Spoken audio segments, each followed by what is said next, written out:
মা হলো এই তো বাবা জামাই চলে এসেছি লাও বাবা লাও খেয়ে নাও এটা কি? আপনাকে তো আমি চিকেন চাপ চাইলাম। আরে বাবা চিকেন চাপ তো নেই, ওর জন্য তোমার জন্য আলু চাপ করে নিয়ে আসি।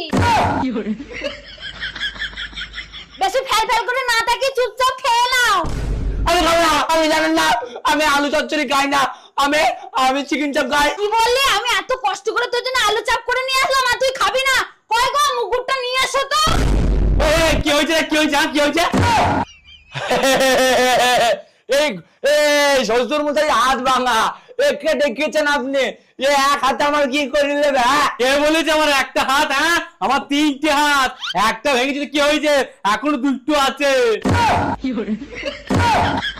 এই শালারে মনে হয় নিজের মেশিনটাকে ধরে ফেলেছে। ওটা রেখে বাবা